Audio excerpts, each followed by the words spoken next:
All right. Well, I have today here one of my very, very, very, very favorite guests. So I'm going to go off course of my introductions that I usually do. We'll back up to that. But before we start, today is Miss Talia's birthday. So if you are tuning in right now, even if you can't catch the whole segment, please reach out and wish her a very, very, very happy birthday. Yay, 25. She's a half century, right? Never felt any younger. And we're going to ask her later all these things in her 25th year that she's going to be doing. So we'll give her some time to ponder that. It's a lot to think about right now. So with that, we are going to kick off our show. So welcome everybody to episode 207 of the On-Air Advocate. Where at the On-Air Advocate, we look to provide education, support, and empowerment for all of those with different abilities, mental and medical illnesses, and their caregivers. For those of you who may not know me, my name is Tammy Flynn, and I am the host and producer of the On-Air Advocate. And I am super excited if you are joining us here this afternoon, or whether you're catching this on the replay. Now, as always, if you think any of the content we're talking about today could be relevant, helpful for anyone in your circle, please hit the share button and share the love with others.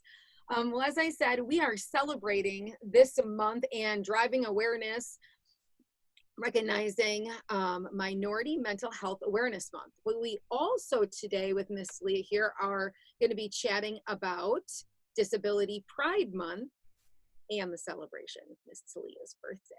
And she is an author, a writer, and a cerebral palsy advocate, and one of my very, very favorite people in the whole wide world. Thank you. I could say the same about you. Hopefully I don't make you cry this time. It's only a celebration today. Only a celebration. Are you gonna sing it? Celebrate good times. Come on. Oh my God, my cats have come out. The cats, Tammy, the cats, they've come out. They're gonna come out and dance? Yep, that's like me every morning when I put on my Blake Shelton. Yes. And my mom comes in and I'm singing Austin. She's like, the cats have come out, the cats. And you are sporting your camo today in hope that Blake Shelton's gonna show up today at your birthday. Yes, in the hopes. I can only hope. One day we got to get him there. We got to get him. Hopefully COVID will end and then people will start flying places. Where does he live? Does he live in Tennessee? I think he lives in Oklahoma, where he's originally from. Okay.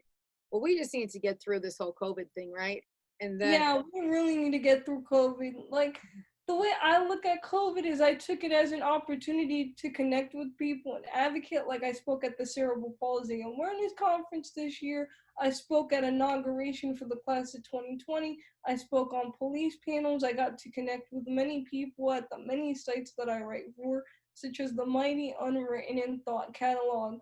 I got to really evaluate what I wanted to focus my book on, which is advocacy, and the reasons why I advocate for cerebral palsy, because let's be real, there's not a lot of awareness about cerebral palsy. There isn't. And I wanted to continue stomping on CP no matter what. So like I stomp on CP, I'm stomping on the COVID. The COVID ain't stopping me from having a good life. Right. And that's the perspective that we need to have going into this. Now, before we get going, I know me and you have seen each other quite a few times, but some of the new audience that might be jumping in may have never met you before, Talia. So can you give them just a tiny bit of background about yourself? Okay, so my name's Talia Flores. I'm a 25 with spastic cerebral palsy. I published my first book at 16 after the tragic death of my best friend Daniel, and I've been writing ever since. Through that grief, I was able to find my passion for writing and advocating for people with disabilities. So, just to sum it up a bit. Yeah, so the first thing I wanted to kind of dive into as we talk about mental health, and I know you've been on before during our different mental health awareness talking about your adjustment, right? Adjustment disorder and all of that. How have things been for you personally during this time of, I mean, obviously when we're in the different abilities community, we're a little bit isolated already. And so Yeah. this has brought on even a greater isolation because some of even those things that we used to be able to do that were minimal, we can't even do Mhm. those things. So how have you been doing through all this? I've been doing okay. The only thing I have trouble with is wearing a mask in public because that gives me like severe anxiety wearing it and just getting used to it and being in Florida heat weather. Yeah. And mentally, I've been on and off. Some days I have my good days and some days I have my bad days, but mostly my good days. And I try to remain positive. I go into the studio and I record my radio show, which just recently relaunched, and you could catch me on the air on Fridays at letgoradio.net. It's a 15-minute radio show where I talk about a positive thought of the week and I play some country music. Love it. Love it. So you feel like you've been doing all right during this time. Now, looking at you're in Florida and things seem like they're getting a little bumpy again, Crazy. bumpy again. And so what does that what are the feelings that are kind of going on with that now that we need to be re-engaging back into this? Honestly, anxiousness, anger at the Governor Ron DeSantis, because I feel like he's blind to what's really going on, and I just want him to do something. I don't mean to get into politics, but he needs to do something. This is not a joke, this is not a game, and I'm tired of him going off thinking that this is something that is to play with, and it's not. And the people that aren't wearing masks should not be allowed outside their house. Right, right. Because has it kind of been very up and down? Like some areas have rules, some areas don't have rules in the Florida Yeah, area? it's all mandatory that we wear masks, but some people get mad that they have to wear a mask. Like, you're not wearing a mask for like, you're wearing a mask to protect other people just in case you do have it. Like, just wearing your mask to protect everybody. Mm-hmm. And Governor DeSantis, if you're watching this, get your head in the game and answer my email. Have you been emailing him? That's so good. Yeah, I've been emailing because I'm a part of an advocacy group. We meet up every Saturday, and it's like all these different advocates from all around the states, and we came up with an idea to write to governors about how COVID-19 has been affecting us as people with disabilities. I've written several emails to Governor DeSantis and no response. Same thing with Senator Rick Scott, no response. Senator Rubio, no response. Well, you need to keep, using your voice because that's really the most important thing. And that's what I'm going to continue to do. And Mhm. if they don't like it, they're going to have to like find where Tylia Flores is, because I'm not going to stop writing. And that's one of the other things I use writing for, as a tool to help others get through life. Right. And to advocate and to find their voice. Because sometimes like you have a voice that you put out there in the written form, and in the verbal form. And, some have a hard time finding their voice in this. Now, with all of this going on, I mean, you are outspoken in a sense, you talk about things and communicate with others, find groups and whatnot. Have you found within your community, your CP community, or outside of that, just other support groups and things like that that you're in? How are others in your circle dealing with the challenges of COVID, mental wellness, mental health wise? Well, I could only speak for the very few advocates that I do talk to, and a lot of people that I do talk to with CP, and they're anxious and they have anxiety and they're stressed. Mm-hmm. Try, I mean, it's hard that we have to live in a society that wasn't made for us and we have to adapt to it constantly, but try taking us out of our everyday routine.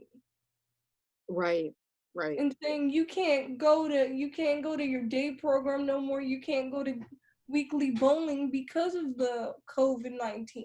And this is something that needs to be brought up too within our disability community. That's why I'm encouraging everyone to write to their governors, write to the state legislators, even write to the president. Mm-hmm. Well, and as we talked about, which Talia, I know you and Julianne are going to be on a show next month that we're doing, you know, really talking about, you know, how all of this has affected when we talk about the different abilities community, which is the most segregated, discriminated against community in the world.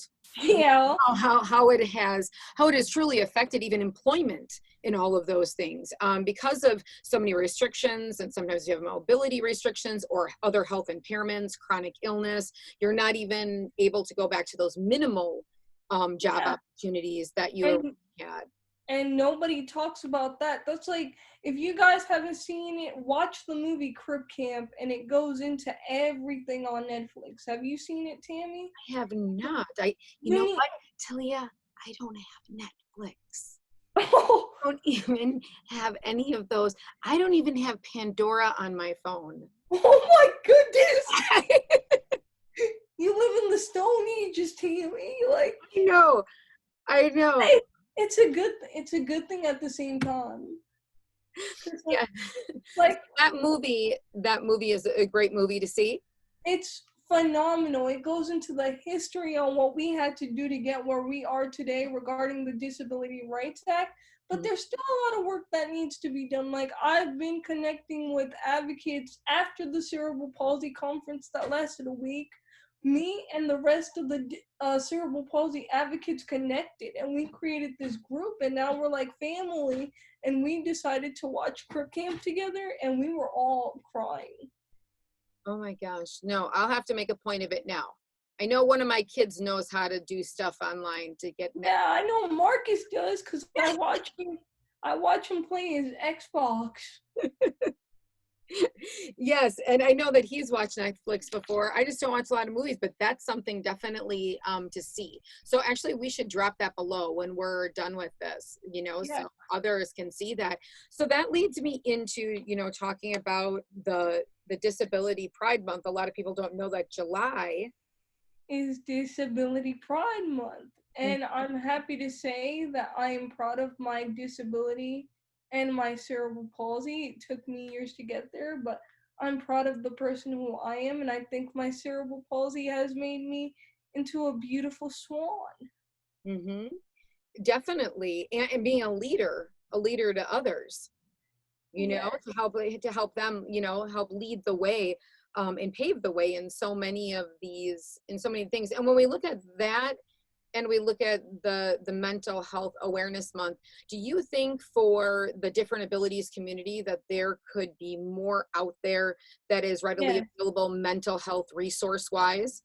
Yes, I completely agree with you completely. There needs to be more awareness on disabilities and mental health, because when I was 23, you know, how the story went when I talked about my adjustment disorder episode, where I became very depressed. I was going through my first breakup with my ex in Kentucky at the time, and it just became all too much. I finally went to a psychiatrist. She diagnosed me with severe depression, anxiety, and adjustment disorder.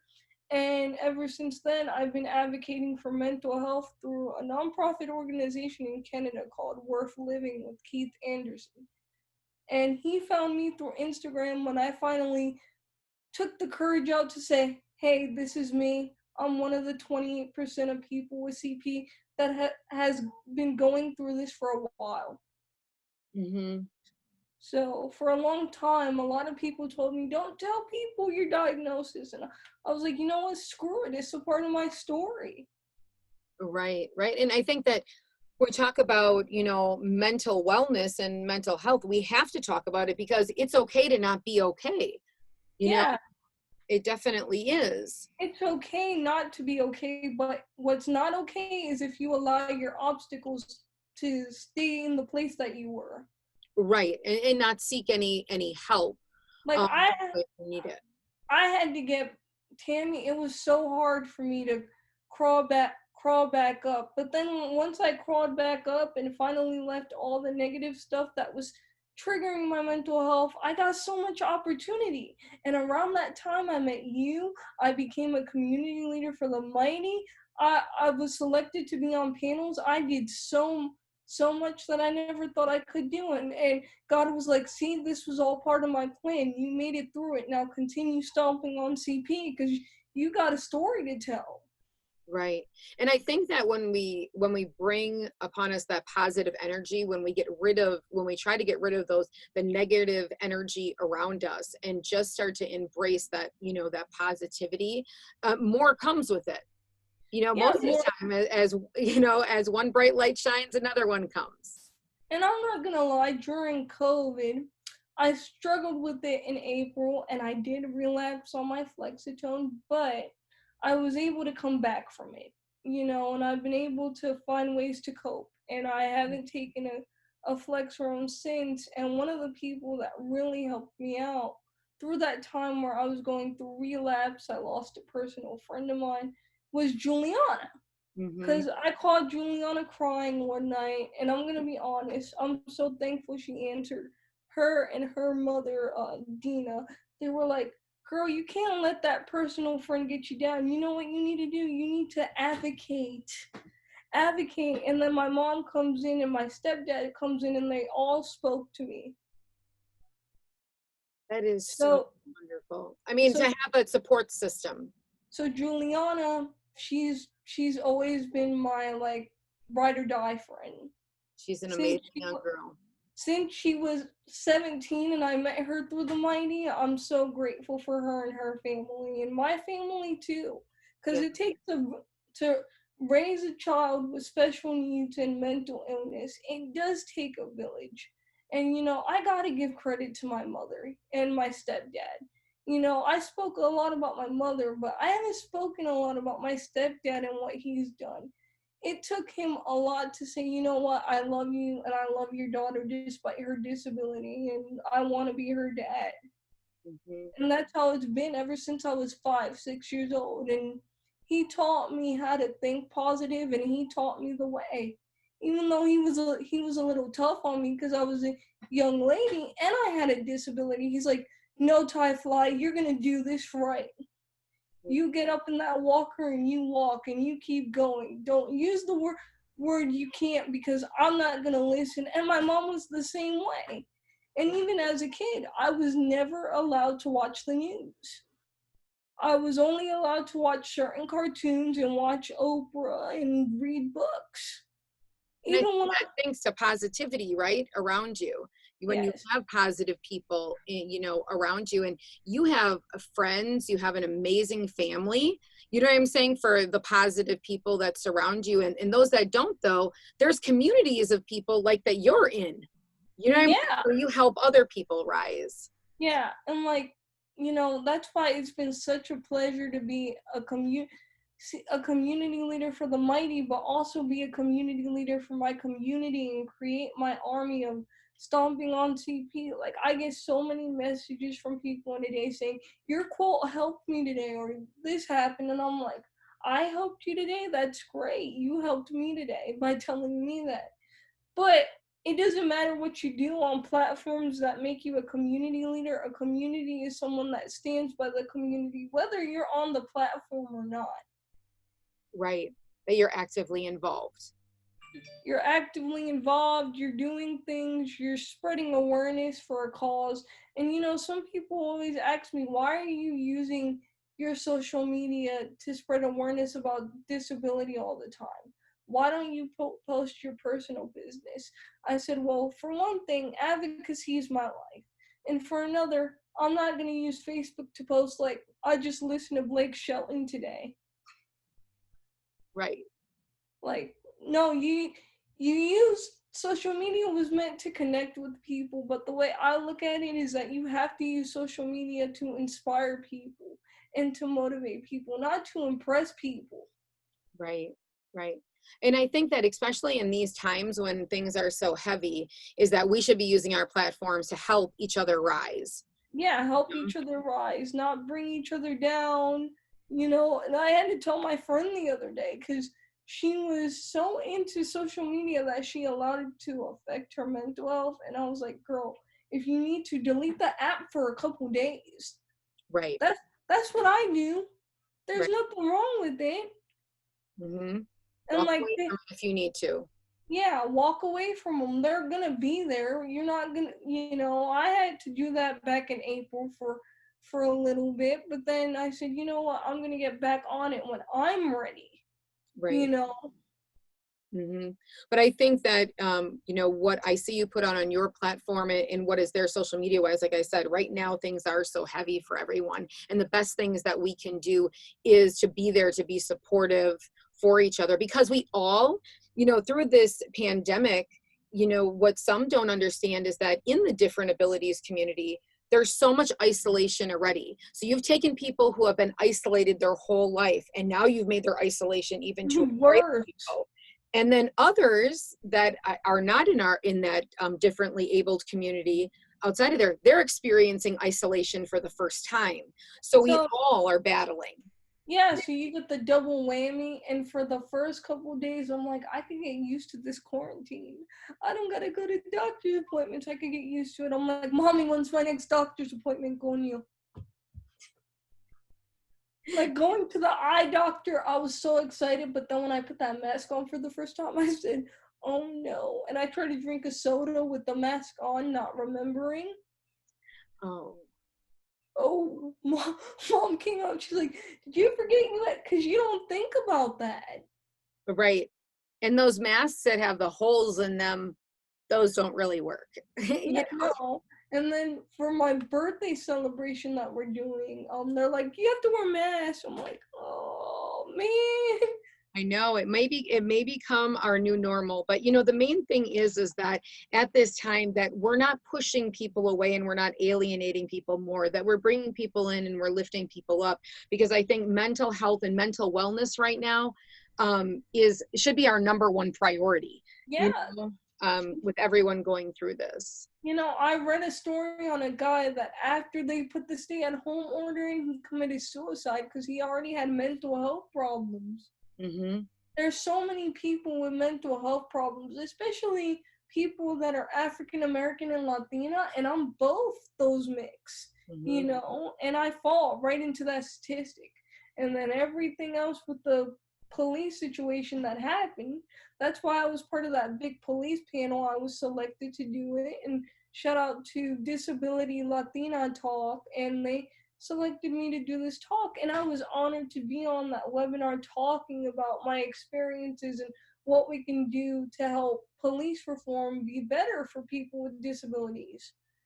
Are you able to drop that link below in the Facebook feed afterward? Yeah, I'll drop it down below for sure. I think it's very important that we all take a listen to it, and it was a phenomenal panel. It was very phenomenal, and I was blessed to be able to do that. But one of the most rewarding things I got this year is that I recently published an article on the Mighty about advocacy. And the Cerebral Palsy Foundation shared it, of course, but they've been following my work for a long time. And at the bottom of that article, they put, "We love you, Tylia." And that was a moving movement to say, wow, like I'm really growing up and I'm fully an advocate now. Like I can really say that I am a disability advocate. You definitely are. Now, what are some of your new endeavors, or what are things that we should be on the lookout for in this 25th year? This 25th this 25th year, my plans are to really sit down and write a book. I'm really gonna sit down and do it this year. Then then my other plan is to like be a part of some autobiography or some sort where a film crew comes in and they film my life with CP because I want to do that. Okay. Then my other plan is I recently got back into radio. So I'm doing my radio show on Let Go where it originally was, but this time it has a twist. It's a positive quote, and then I play my music based on the quote of the day. Oh, I love it. Because you were on my first show, but my first show, it was kind of, you know, We'll have to it, do another one. yeah, we'll have to do another one. I'm like, and I was actually thinking Tammy would be so good for my voiceover. Whatever you need. whatever you need. Can you drop your radio show? I have all these things for you to drop below. So when we're done with the show today, can you drop your radio show below as well? Sure. In the And that airs every Friday at 11 a.m. Eastern Time on letgoradio.net. I'm also planning to still continue to do advocacy, get more people involved. I have a big announcement coming up in September that I can't say, but it's huge. It is huge. Like, it was an honor when I was told about the idea, but I can't say nothing. It's like, I can't say nothing until September. So now, Talia, you're always dropping all these little things. And wait. And I'm doing volunteer work with Our Children's Stories to read to children with disabilities. Oh, during COVID. That. Is that on online? Yes, that's online through a nonprofit organization in Georgia. Okay. Did I say I also got to do the Cerebral Palsy Awareness Conference this year, the commencement ceremony? Oh, and I also got to do a review for a big movie that came out called Come As You Are. The film company, Samuel Goldway Films, they contacted me. They're publicist people, and they're like, we see that you're a writer. We want to invite you to a private screening of Come As You Are.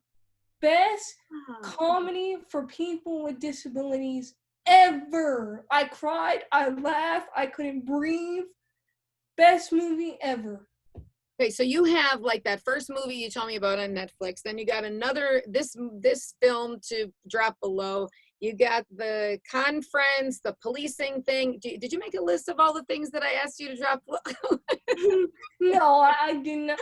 But Tammy, best movie ever. I thought at first when they asked me to do the review, I thought it was going to be a sad movie because you know how disability movies are sad, like Simon Blitch and like etc. Yeah. But no, funniest movie, and it's about, I don't know if I could say this, but I'm gonna say it anyway. It's about these 4 people with different types of disabilities that go on a road trip to lose their virginities. Really? Yes, and it's like they go on this road trip and their caregivers are like, you can't go, and they're like, we're going, so they sneak out of their caregiver's house and they go to Vancouver.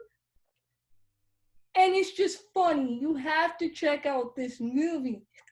Okay, is it already out, like where you can get it on Netflix? Yeah, it's only available on Amazon Prime because it was only featured in select movie theaters, unfortunately. And that came out in February of this year. And when I was selected, I was like, holy cow, this is like the best thing ever.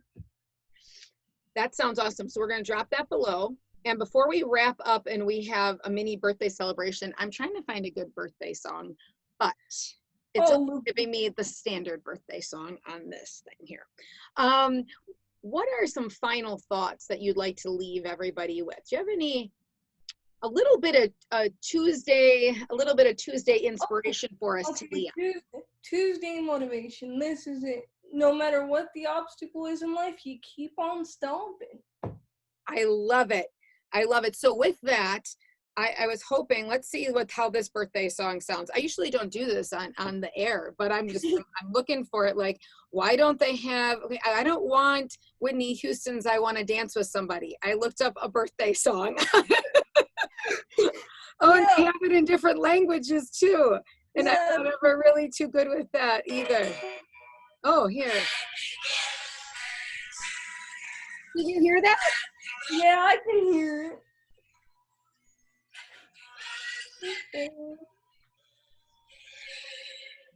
Happy birthday to you. Thank you so much. Thank you so much for allowing me to come on my birthday. You know, I was telling my mom, I said, you know what? I want to go on the on-air advocate for my birthday this year with Tammy Flynn. She said, go for it. Well, I am so honored and I feel privileged that you would spend your birthday afternoon with me. So no with problem. that, with that, too bad it's not in person. What? Too bad it's not in person. I know. and now COVID. How long is it gonna be till I can get my way to Florida? I know, because you always talk about coming to Margaritaville and getting a margarita with you. And me and Juliana, we talk about the same thing, because we haven't met in person either after 6 years. Oh my gosh. So that would be an emotional meetup. Like, it would be great.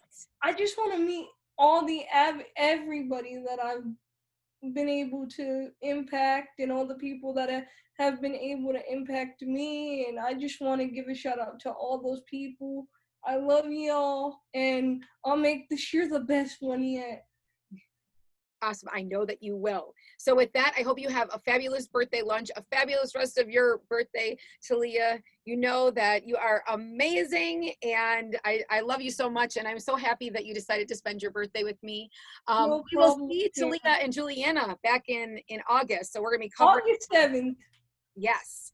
We will be back and talking about other subjects, but until then, if you need any more information about the On Air Advocate, head over to onairadvocate.com and you can find it all right there. And if you'd like to become part of our private community, head up to the top of this Facebook page, hit the blue button. You always get me with this, Tammy, all the time, and and then that will let you in. This way, that way.